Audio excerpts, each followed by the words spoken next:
Hello student, आप लोग कैसे हैं? आई होप आप लोग अच्छे होंगे, एग्जाम की तैयारी कर रहे होंगे।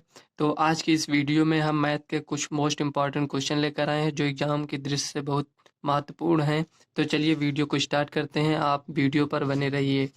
तो इस वीडियो में हम आपको सभी तरह के सवाल बताएंगे जो 2 नंबर, 4 नंबर और 6 नंबर के होंगे।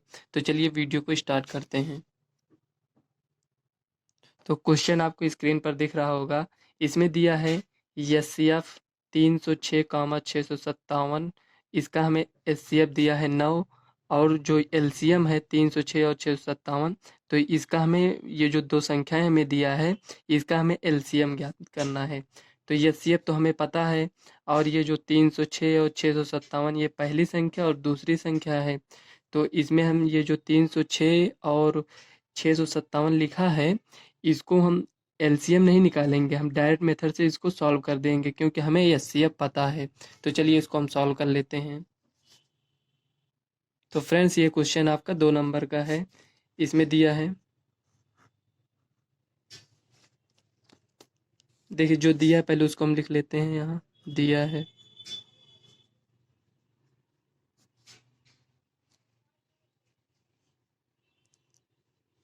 एचसीएफ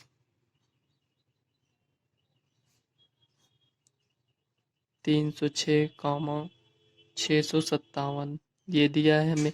इसका एचसीएफ कितना दिया है? 9 दिया है, और हमें एलसीएम ज्ञात करना है। इसी संख्या का हमें एलसीएम ज्ञात करना है। 657 ये हो गया, इसको ज्ञात करना है। तो इसमें एक फार्मूला है, ये जो दिया है आपका 306 और 657, एलसीएम ज्ञात करने के लिए हम यहाँ लिखेंगे एलसीएम। यहाँ सबसे पहले लिख दीजिए हल। एलसीएम इक्वल टू पहली संख्या, ये पहली संख्या, ये दूसरी संख्या, तो यहाँ लिखेंगे पहली संख्या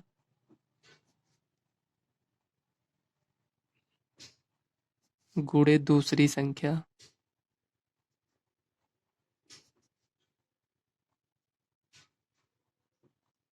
ये हो गया। और हमें क्या पता है? एचसीएफ पता है, तो यहाँ एचसीएफ। मान लीजिए हमें एचसीएफ नहीं निकालना है, सॉरी, जैसे एचसीएफ हमें ये 9 दिया है, यहाँ पर एचसीएफ नहीं दिया होता है, एलसीएम दिया होता तो एचसीएफ यहाँ आ जाता है, एलसीएम यहाँ आ जाता अगर हमें एचसीएफ ज्ञात करना होता तो। लेकिन हमें एलसीएम ज्ञात करना है, तो पहली संख्या गुणे दूसरी संख्या अपान एचसीएफ। तो यहाँ हमारे पास पहली संख्या क्या है? 306 है, गुणे दूसरी संख्या 657 है। और आप देख रहे होंगे कि हमारे पास एचसीएफ ये 9 दिया है, तो 9 लिख लीजिए। अब देखिए, इसको 9 से डायरेक्ट काट सकते हैं आप, नहीं तो अगर 9 से नहीं काटना चाहते तो 3 से काट दीजिए, तो 3 तिरिक का 9।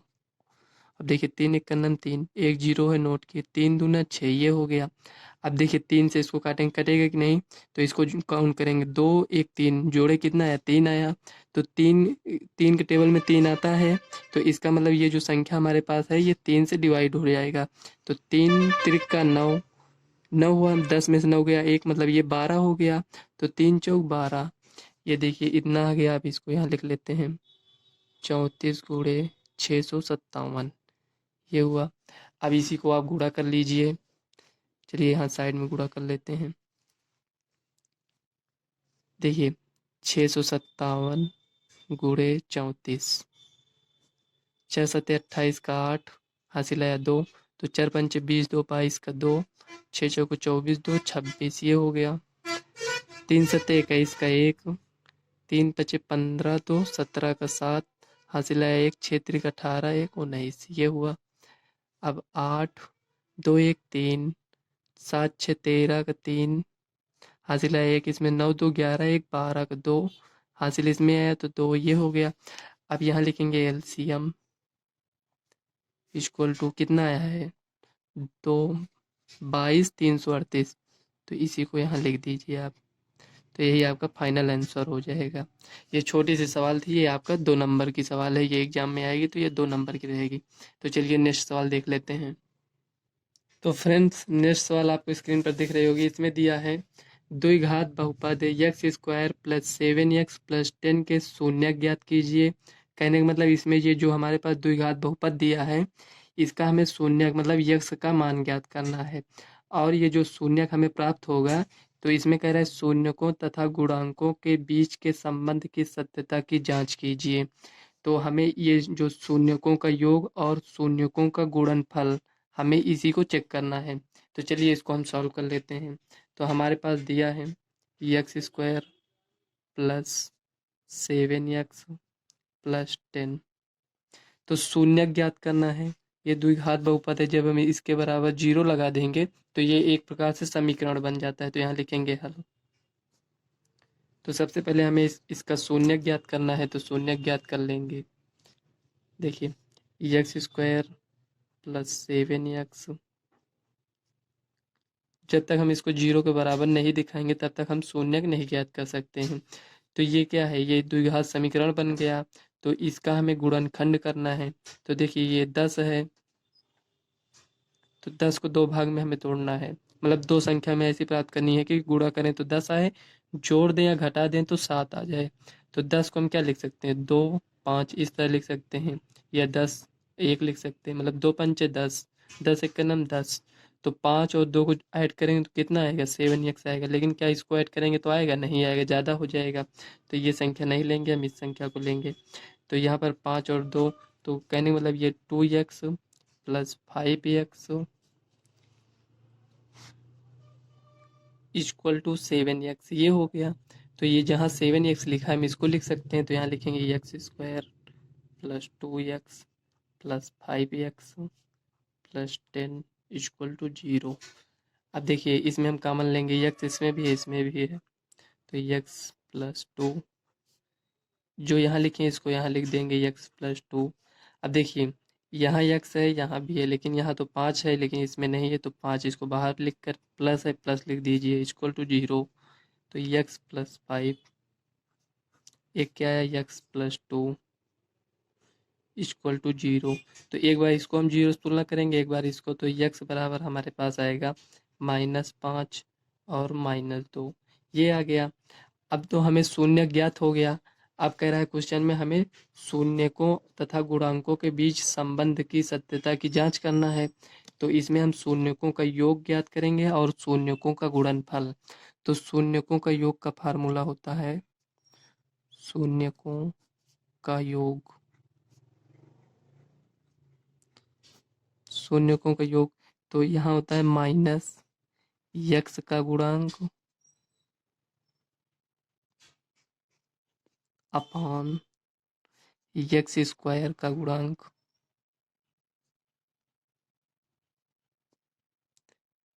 इसी को आप शॉर्ट फॉर्म में लिख सकते हैं -b/a, इस तरह।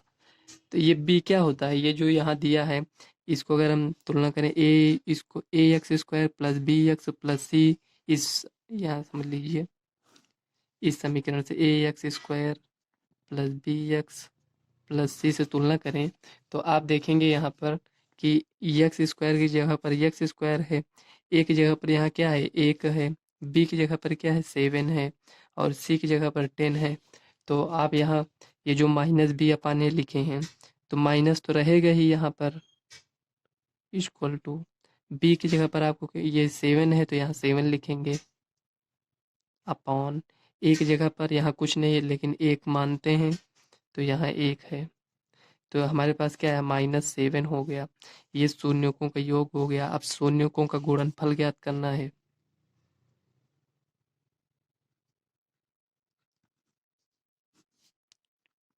का गुणनफल,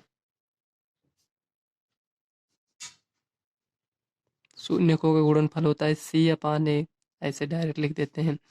तो c क्या है आपका, c है अचर पद। ये जो दिया है यहाँ पर देखिए, यहाँ पर एक्स वक्स कुछ नहीं है तो ये आपका अचर पद हो गया। और ए क्या है, एक्स स्क्वायर का गुणांक ये है जो देखिए। तो c की जगह पर क्या है 10 है, ए की जगह पर क्या है 1 है, तो यहाँ पर हमारे पास 10 आया। तो इसी को हमें दिखाना था, शून्य ज्ञात करना था और शून्यकों का योग और हमें शून्यकों का गुणनफल, यही हमें दिखाना था। तो यही आपका फाइनल आंसर हो गया। तो फ्रेंड्स तीसरा क्वेश्चन आपको स्क्रीन पर दिख रहा होगा। इसमें दिया है एक आयताकार बाग जिसकी लंबाई चौड़ाई से 4 मीटर अधिक है का अर्ध परिमाप। ये जो हमें लंबाई और चौड़ाई कहा है इसमें हमें अर्ध परिमाप दिया है 36 मीटर है, बाग की विमाई ज्ञात कीजिए। विमाई मतलब हमें लंबाई और चौड़ाई ज्ञात करना है। तो लंबाई और चौड़ाई तो इसमें दिया नहीं है, सिर्फ इसमें ये कहा है कि लंबाई चौड़ाई से 4 मीटर अधिक है और हमें अर्ध परिमाप दिया है। तो यहाँ हम लिखेंगे माना। इसमें कह रहा है आयताकार बाग, तो आयताकार बाग तो यहाँ एक आयत बना लेते हैं इसे। और कह रहा है इसमें ये जो लंबाई है चौड़ाई से 4 मीटर अधिक है, तो लंबाई लंबाई ये हो गया और चौड़ाई ये हो गया। तो चौड़ाई को हम यक्स मान लेंगे। तो जब चौड़ाई को यक्स मान लिए तो लंबाई हमारे पास कितना हो जाए, यक्स से 4 मीटर अधिक।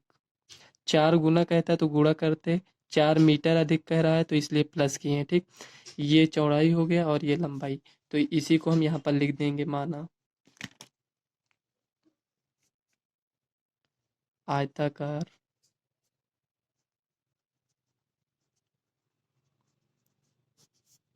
बाग की चौड़ाई यक्स मीटर है, तब बाग की चौड़ाई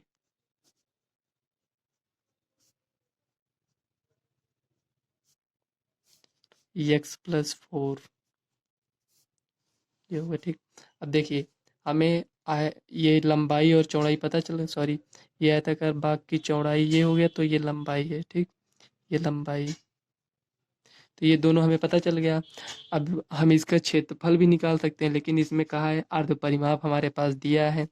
तो आयत का परिमाप क्या होता है, तो यहाँ लिखेंगे दिया है अर्ध परिमाप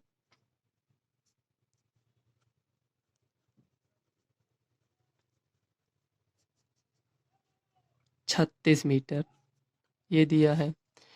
तो आपको पता होगा आयत का अर्ध परिमाप क्या होता है, तो यहाँ लिखेंगे आयताकार। देखिए जो इसमें दिया है उसी का फार्मूला हम लगाएंगे, हम आपको इसके पहले की वीडियो में भी बता चुके हैं। तो आयताकार बाग का अर्ध परिमाप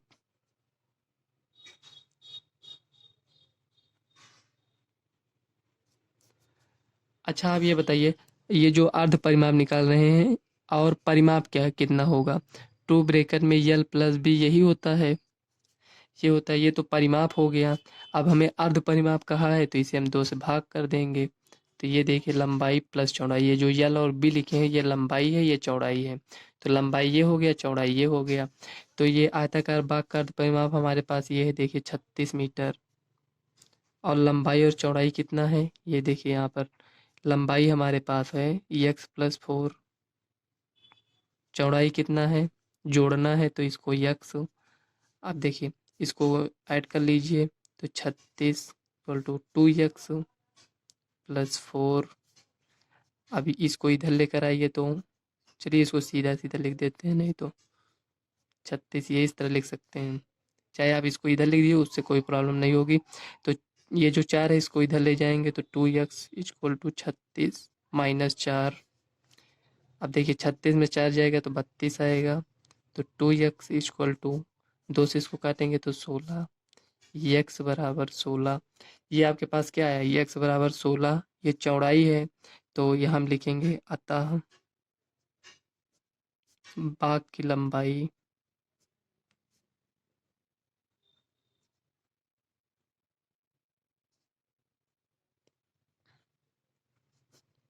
x+4 होगी। तो x कितना है, 16 है, 16+4 = 20, ये हो गया। अब देखिए ये चौड़ाई और ये लंबाई, तो यहाँ लिखेंगे लंबाई = 20 मीटर, चौड़ाई = 16 मीटर। तो यही आपका फाइनल आंसर हो जाएगा। तो हम आशा करते हैं आपको ये सवाल समझ में आई होगी। फ्रेंड्स वीडियो अगर आपको अच्छी लगे तो वीडियो को लाइक व चैनल को सब्सक्राइब कर लीजिएगा, क्योंकि इसी टाइप की वीडियो हम आप तक प्रोवाइड करते रहेंगे। तो चलिए नेक्स्ट सवाल देख लेते हैं। तो फ्रेंड्स चौथी सवाल आपको स्क्रीन पर दिख रही होगी। इसमें दिया है दो संख्याओं का अंतर 26 है और एक संख्या दूसरी संख्या की 3 गुनी है उन्हें ज्ञात कीजिए।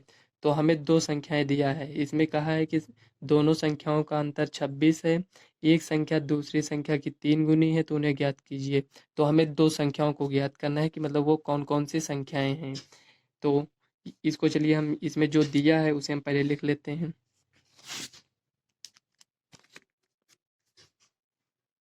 दिया है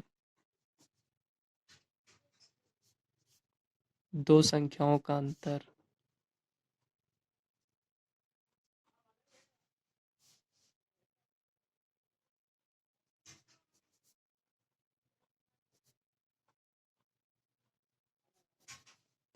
26 है, और इसमें कह रहा है एक संख्या दूसरी संख्या की 3 गुनी है।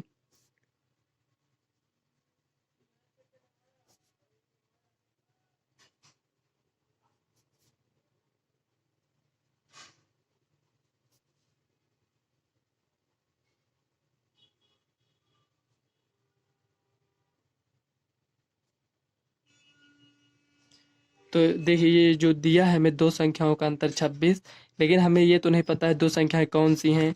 तो यहाँ हम मानेंगे, माना पहली संख्या यक्स,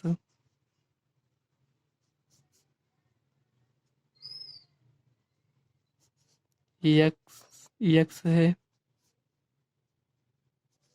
तथा दूसरी संख्या वाई मान लेते हैं। देखो एक संख्या को हम यक्स माने हैं, दूसरी संख्या को वाई मान लेते हैं। तो क्वेश्चन में इसमें देखिए दो संख्याओं का अंतर 26 कह रहा है। तो दो संख्याएं तो हमें ये पता चल गया क्योंकि हमने मान लिया है। तो यहाँ लिखेंगे प्रश्न से, प्रश्न से। देखिए अब इसको मान लिए हैं तो हम इसको तो लिख सकते हैं ना, अंतर कह रहा है तो यक्स माइनस वाई, अंतर कहेगा तो यहाँ माइनस रहेगा, कितना है 26 है। और इसमें कह रहा है ये एक संख्या दूसरी संख्या की 3 गुनी है। तो ये मान लेते हैं ये जो संख्या है इस संख्या की 3 गुनी है।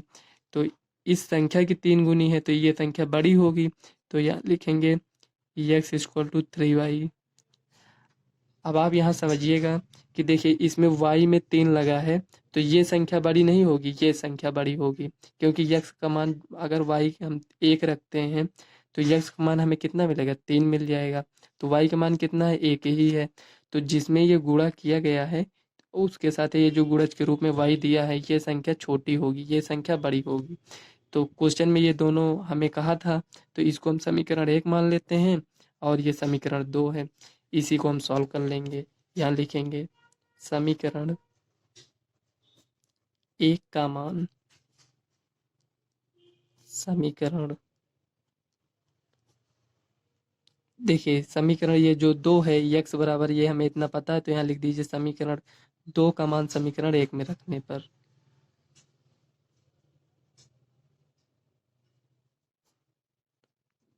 आप इसको चाहे जैसे सॉल्व करेंगे यक्स वाई का मान वैसे भी सेम आएगा। तो देखिए हमें यहाँ पर यक्स का मान पता था कितना है 3y, तो इसलिए इसमें हम लिखें समीकरण 2 का मान समीकरण 1 में रखने पर। तो ये जो इसका मान है इसमें रखेंगे, तो पहले इसको नोट कर लेते हैं। 26 ये हो गया, यक्स का मान कितना है 3y minus y equal to 26। ये तीन, ये जो 3 दिया है 3 में से एक जगह कितना होगा 2y इक्वल टू 26। इसको यहाँ डायरेक्ट काट देंगे 13। तो y का मान हमारे पास प्राप्त हुआ 13। आप इसको ये जो डायरेक्ट काटे हैं आप इसको 2 को यहाँ पट्टे में ले जाकर काट सकते हैं, उससे कोई प्रॉब्लम नहीं होगी। डायरेक्ट काट दीजिए, आपका एक स्टेप बच जाएगा, टाइम भी आपका उसमें बच जाएगा। तो देखिए y बराबर 13 मिल गया हमें। तो ये जो y का मान हमारे पास आया है इसको आप चाहे समीकरण 1 में रख दीजिए चाहे समीकरण 2 में। लेकिन आप ध्यान दीजिए कि 1 में रखेंगे तो इसमें हमको ज़्यादा पक्षांतर इधर उधर करना पड़ेगा, इसमें रख देंगे y का मान तो सीधे गुणा कर कर लिख देंगे। तो यही सब देखा करिए ताकि आपका टाइम बचे। तो देखिए यक्स बराबर 3y, यहाँ सबसे पहले लिखते हैं y का मान समीकरण 2 में रखने पर। ये हो गया, ये देखिए।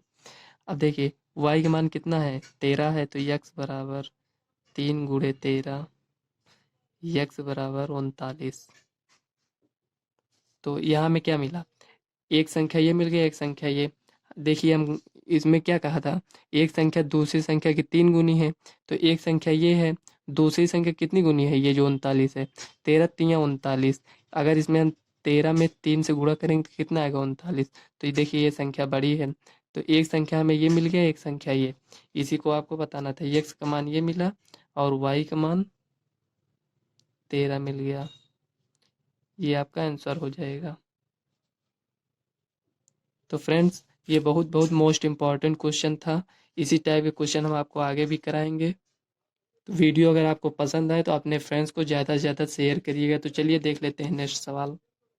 तो फ्रेंड्स ये जो पांचवी सवाल है इसमें दिया है, निम्न समीकरण को प्रतिस्थापन विधि से हल कीजिए। तो सॉरी, ये चौथी इसमें डाल दी। तो ये जो दिया है आपका, इसे हमें प्रतिस्थापन विधि से सॉल्व करना है।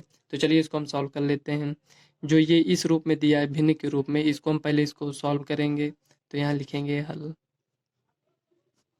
x/2 plus 2y equal upon 3 equal to -1, ये हो गया। अब इसका एलसीएम लेंगे तो हमारे पास 6 आएगा, 2 से इसमें भाग करेंगे तो 3 बार जाएगा तो 3x, और 3 से इसमें भाग करेंगे तो 2 बार जाएगा, प्लस 2 दूनी 4y इक्वल टू -1, ये हो गया। अब देखिए 3x plus 4y equal to, इसको इससे गुणा करेंगे तो -6, ये हमारे पास समीकरण 1 मिल गया। अभी इसके बाद हम इसको सॉल्व करेंगे, ये जो हमारे पास ये दिया है। तो देखिए यहाँ पर लिखेंगे x माइनस वाई अपॉन 3, ये सवाल है, इसको नोट कर लिए। अब देखिए इसका एलसीएम लेंगे तो हमारे पास 3 आएगा। इसको डायरेक्ट इधर नहीं भेज सकते क्योंकि ये जो गुणा होगा, तो इसको अगर डायरेक्ट इधर भेजेंगे तो ये इसका भी एलसीएम होना चाहिए तब जाएगा, ऐसे डायरेक्ट इसमें से गुणा नहीं होता है। तो देखिए 3 हो गया। अब इसमें 1 है तो 1 से इसमें भाग करेंगे तो 3 बार जाएगा, तो 3x minus y equal to 3, ये हो गया। अब इसको डायरेक्ट इधर भेज सकते हैं, तो 3x minus y equal to 9, ये हो गया। अब देखिए ये समीकरण हमारे पास 1 मिल गया। अब प्रतिस्थापन विधि से हमको इसको सॉल्व करना है, तो समीकरण 1 से x का मान निकाल लेंगे। क्या लिखेंगे, समीकरण 1 से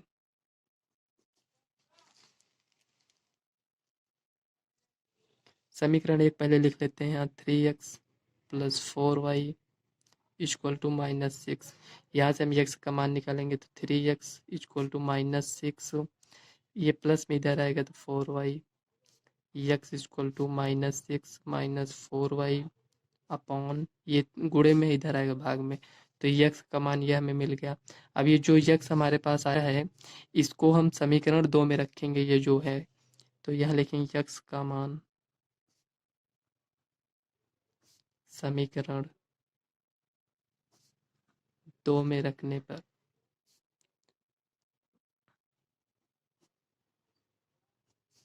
तो ये 2 हमारे पास ये समीकरण दिया है, तो इसको नोट कर लेंगे, 3x minus y equal to 9।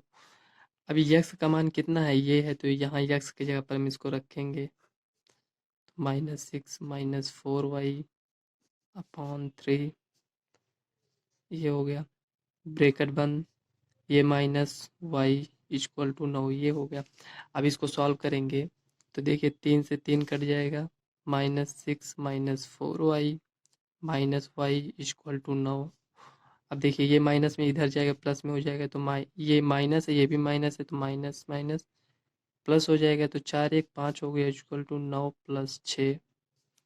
अब देखिए ये प्लस में है, ये माइनस में है, तो y बराबर 9 6 15 बटे -5, इसको इससे डिवाइड करेंगे तो -3 हो जाएगा, तो y बराबर -3 आया। अब देखिए y का मान हम इसमें रख देंगे, x में, इसमें आप समीकरण 1 या समीकरण 2 में भी रख सकते हैं। तो ये जो आया है हमारे पास, ये समीकरण 1 ही था जिसको हम सॉल्व किए, x का मान निकाले, तो ये जो y का मान आया है हम इसमें रख देंगे। तो यहाँ लिखेंगे x बराबर -6 माइनस 4y अपॉन 3, x बराबर -6 माइनस 4, ये -3 है, तो यहाँ लिखेंगे -3 अपॉन 3। तो देखिए -6 4 3 12 प्लस 12 अपॉन 3। ये प्लस कहाँ से है, देखिए माइनस माइनस प्लस हो गया, इसको गुणा किया 4 3 12, इसको लिख दिए। अब देखिए 12 में से 6 जाएगा, 6 आएगा बट्टे 3। देखिए 3 दूना 6। हमें इसको हल करने का मतलब है कि x और y का मान ज्ञात करना है। तो x बराबर 2, y बराबर -3, यही आपका फाइनल आंसर हो जाएगा। तो फ्रेंड्स इस क्वेश्चन को कभी कभी 2 नंबर में पूछता है या कभी कभी इसको 3 नंबर में भी पूछ लेता है। तो देखिए इस सवाल को। तो फ्रेंड्स अगर सवाल लगाने में आपको कहीं भी प्रॉब्लम हो तो आप कमेंट करिएगा, हम आपको नेक्स्ट वीडियो में बताने का प्रयास करेंगे। तो फ्रेंड्स इस वीडियो को हम यहीं तक रखते हैं। वीडियो अगर आपको अच्छी लगी हो तो वीडियो को लाइक व चैनल को सब्सक्राइब कर लेना, और इस वीडियो को अपने फ्रेंड्स को ज़्यादा से ज़्यादा शेयर करिएगा। तो चलिए मिलते हैं नेक्स्ट वीडियो में, तब तक के लिए बाय, और आप इसी तरह पढ़ाई करते रहिए।